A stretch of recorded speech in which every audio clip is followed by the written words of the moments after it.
연끌해가지고 집 산 사람들의 2030들의 빚 부담 증가폭이 집 없는 사람들에 비해서 13배라고 합니다. 13배라 그러니까 체감이 안 되죠. 체감이. 연끌 2030들의 DSR이 48%, 집 없는 2030들의 DSR은 27%라고 합니다. 무려 거의 한 2배 가까이 차이가 나죠. 소득 대비 빚 부담이 뭐 13배가 올랐다는 거죠. 13배다. 꽤 충격적인 얘기입니다. 꽤 충격적인 얘기. 뭐 청구 재원리금 상환 비율이 48%. 이제 원래 40%까지를 이제 상한으로 이렇게 둔 건데 48%라고 하는 건 계속해서 뭐 이제 빚이 늘어나는 거다라고 봐야 되는 거죠. 대출금리 3% 오르면 차주 1인당 연간 이자 부담이 195만원 더 증가한답니다. 195만원 더. 뭐 대략 월 뭐 한 20만원 되는 겁니까? 뭐 이래저래 좀 두고 봐야 될 일이죠. 청약청이 코로나 이후에 2020년, 21년 너무 무리하게 집을 사들인 거죠. 대출금을 5억원 보유한 과다 차입자의 경우 금리 1% 인상하면 연체율이 1.4% 상승한답니다.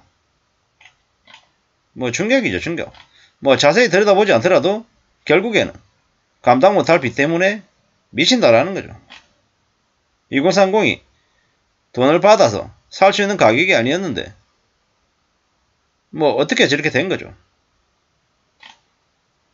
수익이 나면 자기들이 잘나서 돈 번 거라고 하고 손해보면 뭐 난리라고 하는 건데 뭐 유튜브들 구독자 수, 조회수 때문에 돈 벌려고 엄청나게 조장질을 한 것도 있었다라는 거죠.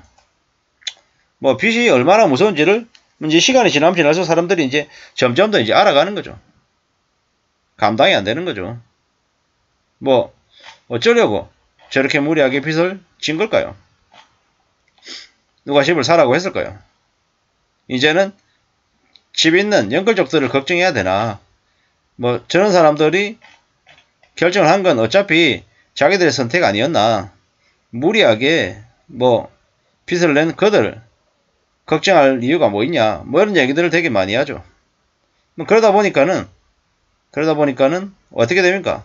지금 이제 월 상한액이 2배 이상 늘었다라고 뭐 움츠러드는 사람들이 이제 많아지고 있다는 거죠. 뭐 충분히 그럴만합니다. 그럴만합니다. 왜겠습니까? 대출금리가 이제 너무 많이 올랐기 때문인 거죠. 뭐 월 상한액이 2배가 늘었다. 살아가는 게 감당이 되겠습니까? 여기 보면 뭐라고 되어 있냐면 4억 6천만원 받아가지고 대출 받아가지고 아파트를 구입했더니 월 상한액이 224만원에서 304만원으로 40% 늘었답니다. 뭐 5억원의 전세 대출을 받아가지고 서쪽 아파트 전세로 들어간 경우도 130만원에서 260만원으로 거의 2배가량 증가했답니다. 제정신이 아닌 거죠. 아니 월 상한액이 220만원이다. 실제로 저러려면 월에 얼마 받아야 됩니까? 한 500만원 받으면 저게 생활이 됩니까? 아니요. 한 600만원 받아야 돼요. 600만원. 실수령액으로.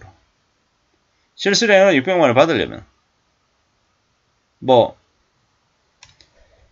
세전 한 700원 돼야 될 텐데 700이 되면 한 8,000원 4,500인 거잖아요. 8,400.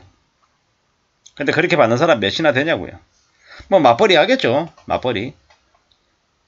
뭐 신혼부부 맞벌이겠죠. 그렇게 해가지고 뭐 둘이 합쳐가지고 뭐 월급을 한 800씩은 받겠죠. 실수령액으로. 그러니까 뭐 200만원씩 대출을 낸 게 아닌가 이런 생각들을 드는 거죠. 근데 사는 게 그렇게 쉽더냐라는 거죠. 안 쉽습니다. 빡셉니다. 무지하게 힘듭니다. 뭐 이제 신용대출 또 연끌에서 산 사람들은 연끌이 표현이 뭡니까? 주택담보대출 받고 신용대출 받고 뭐 보험약관 대출 받고 받을 수 있는 대출이란 걸 다 받았다라는 걸 연끌이라고 하죠. 그랬는데 이제 그들이 낸 빚 중에 마이너 대출, 신용대출 금리도 이제 미친듯이 오르죠. 뭐 8%, 9% 뭐 이렇게 팍팍 올라가는데 낸다면요. 낸다면 마이너 대출이 신용대출이 10% 안 넘기겠습니까? 그냥 넘긴다라는 거죠. 미국이 연말에 기준금리를 4.5 낸다면요. 낸다면 6.5% 7%까지 올리겠죠. 그렇게 되면 한국은행도 못해도 그와 비슷한 수준까지는 가야 될 거고 그리고 내년에 시중금리는 그러면요. 지금은 상단이 8%다라고 얘기하는데 이제 내년 되면은 한 중간값이 한 8%쯤 되겠죠. 중간값이 한 8%. 지금 중간값이 한 5%쯤 되잖아요. 중간값이 내년에 한 3% 올라서 한 8% 되면 뭐 이제 신용점수 조금 안 좋으면 10%. 신용점수 완전 좋아도 8%인 거죠. 그러면 감당이 될까요? 감당 안 되죠. 그래서 아마 2023년 하반기 말 내년쯤에 무너진 사람들이 되게 많을 거다. 그리고 그들이 무너지고 난 이후에 경매 절차 밟고 어쩌고저쩌고 이러면은 실제로 집값 하락이 눈에 두드러지게 드러나는 건 그로부터 2년 뒤 2025년 말부터가 아닐까라고 이제 조심스레 생각하는 거죠. 뭐 절대로 23년, 24년, 25년 최소 3년 이상은 무리하게 빚을 안 지는 게 낫겠다라는 말씀을 드리고 싶습니다. 세상에 욕심 부려가지고 자기 뜻대로 되는 일이 거의 없다라고 보는 게 맞겠습니다. 뭐 뻔하고 당연한 얘기지만 내가 원하는 걸 갖기 위해서는 정말 미친듯이 악착같이 들여다보고 관심 가지고 뭐든 하겠다라는 굳은 결심을 가져야 겨우겨우 원하는 것들을 하나씩 둘씩 가질 수 있지 않겠냐라는 거죠. 집값 올라간다. 부자가 된다. 옷 벌었다. 뭐 이런 얘기들 그런 얘기에 흥분해가지고 뛰어들었다가는 인생이 그냥 망가진다라는 거죠. 삶이 쉽지 않다라는 거, 빚이 얼마나 무서운지를 정신 바짝 차리고 살아야 됩니다. 안 그러면 삶이 그냥 날아간다라는 거죠. 쉽지 않습니다. 많이 어렵습니다. 뭐 빚을 지든 빚을 안 지든 간에 그 전부 다 개인의 책임입니다. 그걸 남에게 어떻게 해달라고 얘기하는 것들은 좀 쉽지 않은 거죠. 고민스러운 일입니다.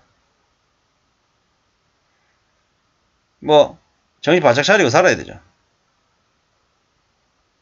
빚내서 집을 샀다. 부동산 투자를 했다. 그랬다가 힘들어지면 다 정신 바짝 차리고 앞으로 사는 거 말고는 길이 없다라는 겁니다. 삶이 생각처럼 잘 흘러가지 않는다라는 걸 이제 받아들여야 되는 거죠.